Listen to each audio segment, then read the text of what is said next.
Let's welcome Dr. Alan Mendoza to the show. He's Executive Director at the Henry Jackson Society. He is also now Reform UK's Chief Advisor on Global Affairs. Good morning to you, Alan. Hello, Julia. Thank you so much for joining us. Well, I want to talk about Iran. Not interestingly being talked about at the Grammys last night. They were all far too happy, sort of just defending foreign criminals on US soil. Not really that bothered about what's happening to the thousands of innocent people on the streets of Iran who are getting shot dead by their own government. Where are we with Iran? Are the protests still going on? And is any of the talk that Donald Trump is, his sabre-rattling at Iran over nuclear deals, is any of that at all related to saving those people from being killed? Well, it's a really good question, Julia. So the protests themselves have somewhat died down now, unfortunately, because of the overwhelming force used by the regime. I mean, some estimates have it hitting close to 40,000 people killed in a very short period of time by their own government. I mean, this is an extraordinary death toll. Even if that wasn't the toll, we know that thousands have been killed. Tens of thousands. And it's appalling. It's absolutely appalling. Now, the question is, what is Donald Trump doing? He's moved all this force to the region. He's got aircraft carriers, he's got planes, he's got missiles. He's got he's got all sorts of abilities if he wants to do that to move things out. But we've heard rumours that there's going to be some deal worked out now. Well, your guess is as good as mine as to what that deal would look like. If it isn't an absolute, number one, destruction of the nuclear program, promise never to start it again, and of course we know they lie and cheat, so how does that work in practice? If that's not on the table, if number two, they don't promise to stop killing their people, which they will do because that's what they've done so far, I'm struggling to understand what deal there will be. Well, again, but you can't remember. I mean, again, the failings. A brilliant deal that he did over Gaza and got the hostages back. All credit to Donald Trump for that. But the failings of a lot of these deals, like Hamas still in charge, wanting to be the police force for Gaza, not quite what the deal was, and these things sort of slipping away. But this is it. We've got a lot of saber rattling from Donald Trump. My big beautiful armada, and we've got saber rattling from the Ayatollah and his representatives back. Is there any room for manoeuvre there? I mean, they know in Iran that they have to keep nuclear weapons. But I first think what a lot of us find strange, thought Donald Trump claimed that last year he destroyed Iran's nuclear capability, but clearly he didn't. Well, here's the thing. So he would have destroyed the capability in the sense of having pushed it back from any imminence. Yeah. But Iran would have immediately gone, right, let's start again. And the trouble is you can't unlearn what's been learned. Yeah. So and we think they'd actually removed some uranium, in the days before the bombing of that mountain.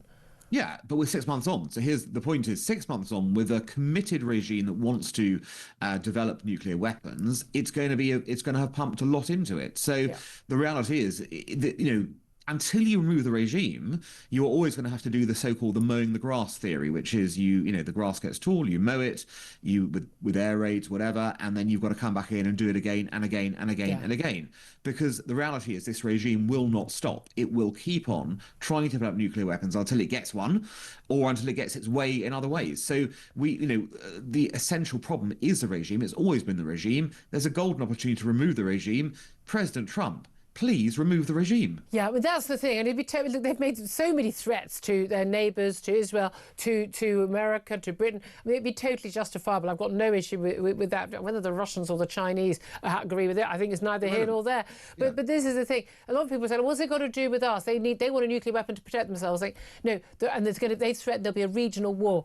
Every other Arab state is absolutely thrilled when Israel in the past and then America have basically taken out their nuclear capability. They are the problem in the Middle East. They are the biggest issue, basically funding terrorist groups around the whole of the Middle East, sending them to Europe and elsewhere. They are a threat to our allies, to us, and to their own people. I mean, what's not to like? But again, no mention from the celebrities in America. Well, they're not going to pay any attention to this because it doesn't hit their buzzwords, which is, if it's got Trump or Israel in it, those are the only things they're interested in pushing on that basis.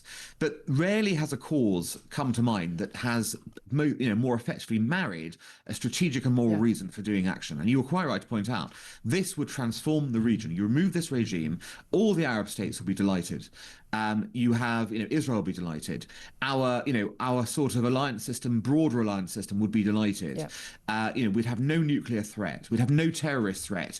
It would be a transformative moment, and it would actually damage the Chinese and the Russians because it's one of their allies, and The Chinese have been engaged in the oil part of their trade axis there as of well. evil. And yet here we are, even though it's in everyone's interest, particularly those poor innocent people just wanting to live in a free democracy in their own country. Yet on the streets of London, yet again, the pro-Palestinian march, well, this became a pro-Iranian mullah march on Saturday, with people carrying the Iranian regime flag. People doing Nazi salutes, people with placards supporting the Ayatollah. I mean, it's absolutely mind-blowing that people could be marching in favour of an Islamist fundamentalist regime that wants everyone in Britain to be dead, and America and Israel, and is shooting its own people. Well, it is mind-blowing, but unfortunately, here we are. Here we are in 2026 when it's happening. And look, we've known, Julia, haven't we, for some time that this has been on the cards. We've known what these people are really about.